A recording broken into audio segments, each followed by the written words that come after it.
It's lovely around here, isn't it? Yeah, you can see why it was one of Bob's favourite places. Yeah, absolutely. What was your favourite memory from Bob's playing days? For me, it's got to be the 81 Ashes Headingley.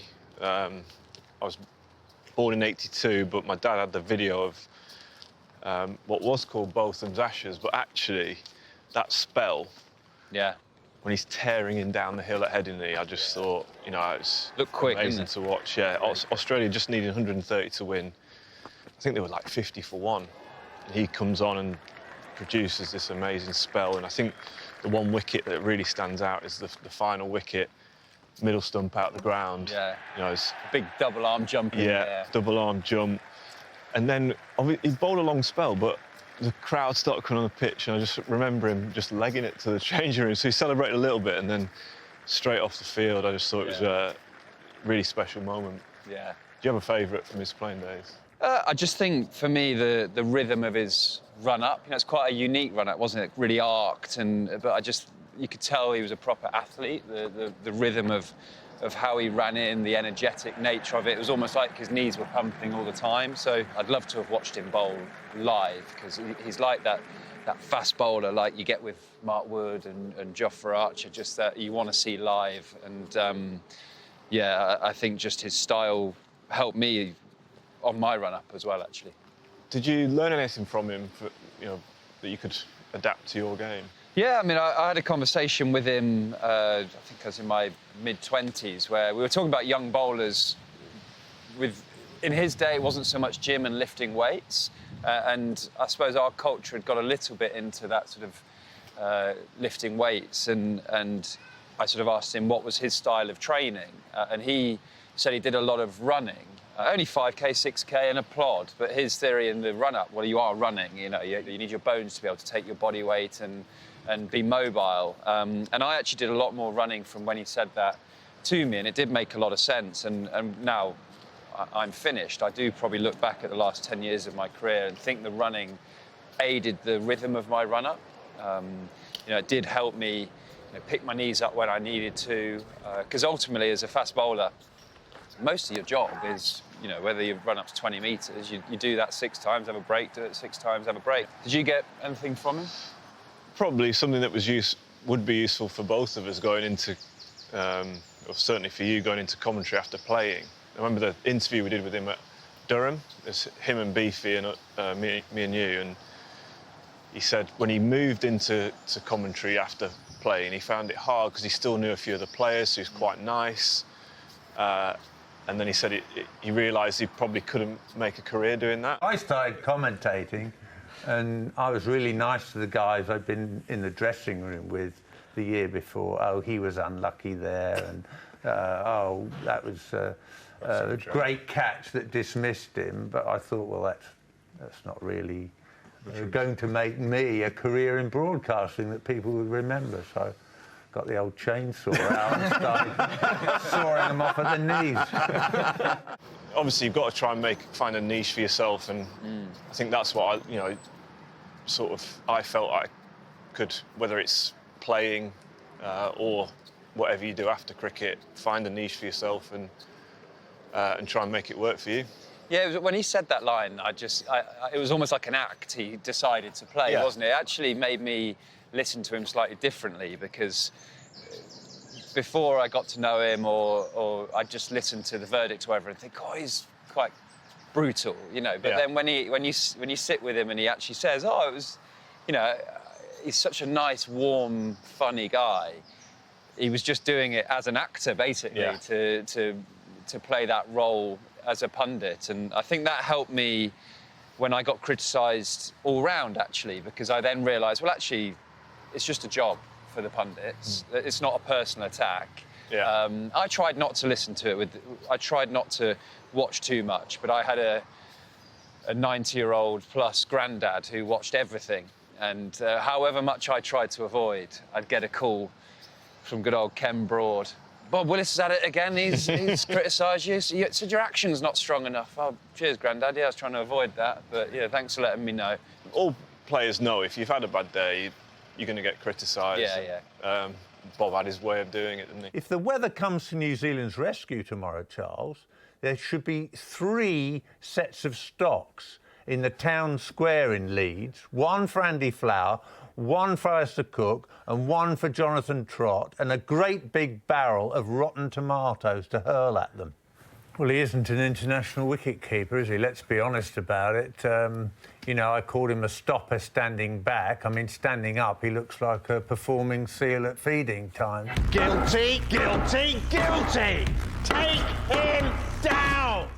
I sort of feel, whether it's the Bowlers' Union, did he go a bit harder at the batters rather than the bowlers? Yeah, I think maybe? so. And I feel like we will as well if we move into that world, because it's just the nature of cricket, I think. You know how hard bowling is. Yeah.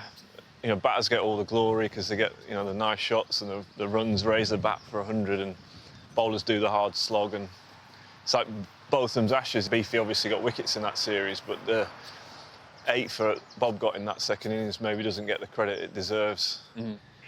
I thought a really nice period around 2015 is when the team welcomed former players, ex-pros, into the changing room to get them closer to the team. And Bob probably led that. He was a crucial part of that, wasn't he?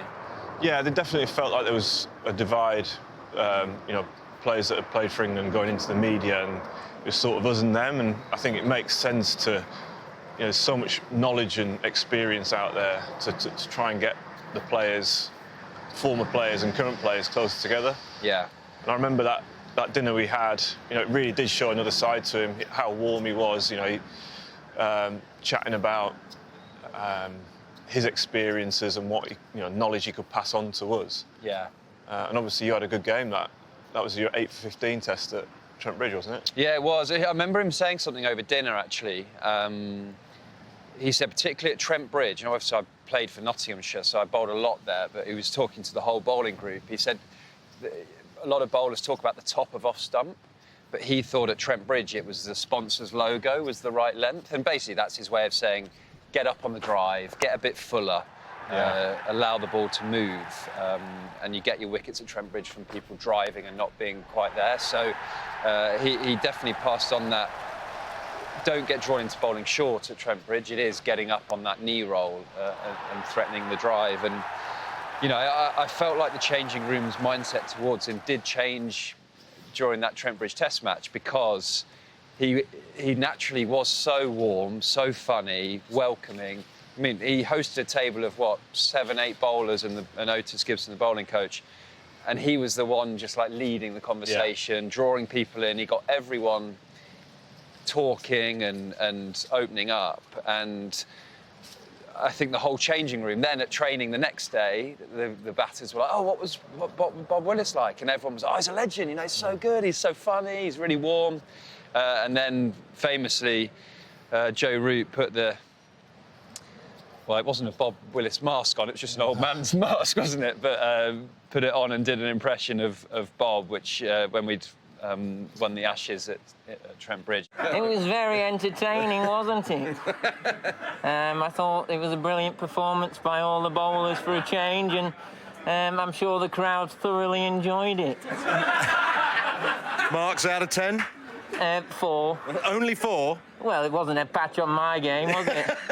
I think that showed how much the change room had warmed to him within that week. A lot of bowlers over the course of their careers at some point will have done a Bob Willis impression, whether it's in the nets or in a game. And famously, Alistair Cook, when he bowled that one time, he actually got a wicket in the game, but he did, in that spell, do a Bob Willis. Yeah, the arm going back like that, yeah.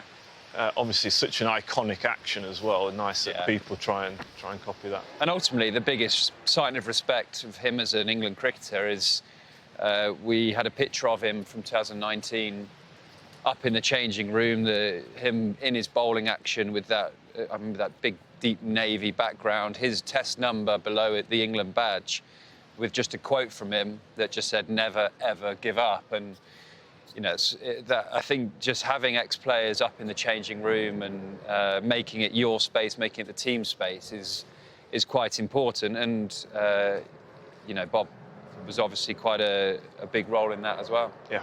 It's very special that Bob's got this bench in one of his favourite places. Family used to picnic just behind us. With the Blue for Bob Day, how special do you think that legacy is? I think it's amazing that the family have done what they have with the Bob Willis Fund. The awareness they've raised, the money they've raised, doing huge amounts for prostate cancer. When you go on the field at the start of the game, you give the cap over, and it just feels like it's a more special day. You can see the sea of blue in the ground as well. Yeah. People have really taken to that, haven't they, yeah. Edgbaston? Very special. When you passed Surrey and Botham's record in Antigua, you got a special piece of memorabilia, didn't you? I did, yeah. So I got given a framed sort of, a few pictures and messages from the 5 players that were sort of next in line underneath. And I'll never forget is Bob actually wrote a poem, which was really special. Yeah. Can we hear that poem? I only asked that because I've heard you read it twice. Yeah. And it's quite emotional for you to read, isn't it? Yeah. So maybe if we give it one go. Give it a go, yeah.